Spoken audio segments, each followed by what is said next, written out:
Okay, makauban na to ang hepe sa police station sa May Carmen na si Police Major Mario Mantala Jr., Station Commander sa Police Station 4. Police Major mayong hapon kanimo live ka sa K5 News FM Cagayan de Oro. Kauban mo si K5 Just Tony Pagulong sa programang El Casigador. Police Major, may hapon.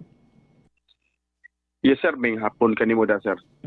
Sabi na sa mga tipawin ng programa. Salamat kayo, Police Major, sa paghatag og gayon nga mahinabi ka diri sa atong programa. So, kay numduman na Police Major nga dunay nahitabo nga stabbing incidents dito mismo sa may Poro Zone 5, Ision, Extension Kauswagan nito nakalabayng gabi. Magsuon nga ginunggab o usa, way swerte kamsan yun sa kinabuhi. O sa may dugang update, dugang kalambuan sa inyong investigasyon na Police Major? Yes sir, tinood ka na dunay sa ka-stabbing incident na itabo na itong naging adlaw. Di duha ka biktima nini usa patay ni di ka atol sa paghatod sa ospital.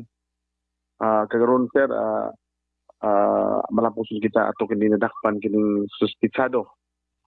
Pinpointed kini sa witness, identified kini sa mga palibot ni niya kanin tawhana ato kining na bypass gaganina gamit ang 500 pesos. Usab nakakuha po kaniya position items na po mo tala kini mga 5 grams more or less 34,000 pesos nga value sa illegal drugs. Niya ato kini pagapailan og kaso og kuan Prohibition of Public Act 9165 for Section 5 and Section 11. Usab katong kaso niini katong niadlaw for regular filing tong prostrated homicide at the same time homicide. Unsa oras ninyo Police Major na sikop or na drug by bust ning suspect? Kaganina kani sir mga 11:49. Niya usab gani tudlok ni mga silingan. Usab po ng ating komisyon nato sa atong leader sa barangay sa may Kaswagan nga si Barangay Captain Jan Lim na usa kini ka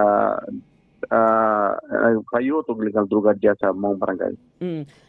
Police Major, giyon sa inyo pagilang nga mao siya ang suspect sa kining pangdunggab diya sa may Kaswagan? Actually sir, atong Domingo after the incident adto na tayo identity ng tawhana niya usab kompleto lang pangalan ni Kwanto Nini.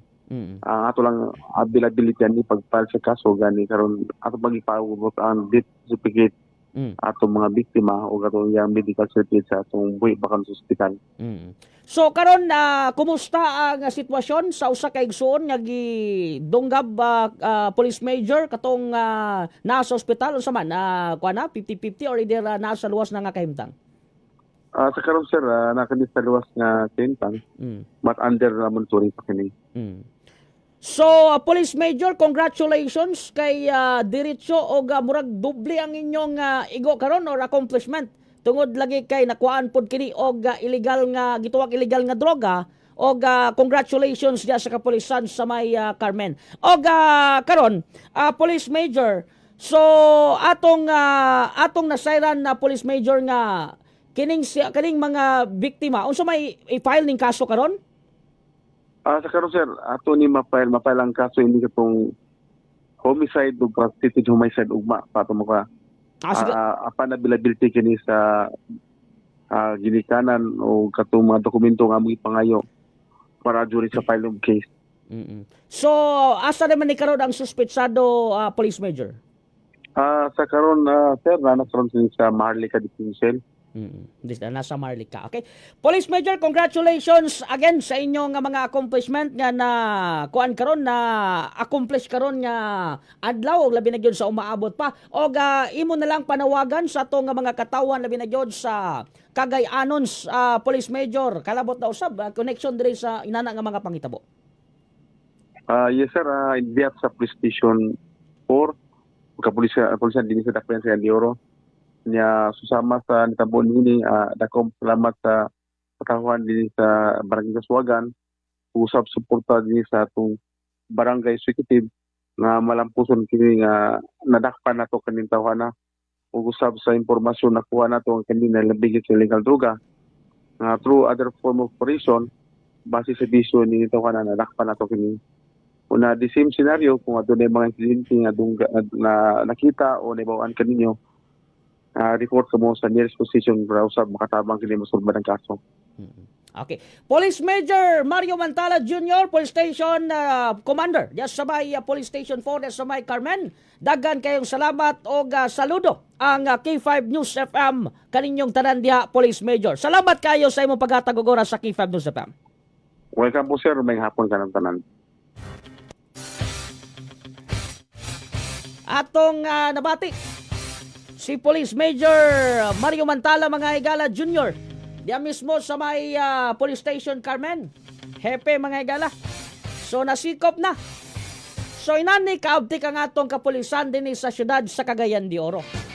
Wanang sa gikaingon na namo, daigon ang dapat daigon, puspusan ang dapat puspusan mga higala. Lambusan mga higala. Morning nga congratulations sa Police Station Carmen. Gumikan kay nadakpan na gyud ang kining suspetsado sa pagpangdunggab nga naitabo nito nakalabayng gabi mga K5 dito mga ka-K5 sa Zone 5 Esion Extension Kauswagan o nakuhaan pa kini og gituwang illegal nga droga kay na drug bypass man kini gamit ang 5 bypass money nga 500 tuara doble murag shotgun ba murag shotgun nga isay tira dagan igo. Kini, congratulations sa atong mga kapulisan diya mismo sa may Police Station Carmen. So now, panaplay na nato ni Ngesgotanan K5 dayo. Panaplay sa nato ni. Kayo man naman solve problem naman File naman ni kaso ma. Pag file ni kaso, siguro na. Diyan na sa kulungan mga higala. Okay?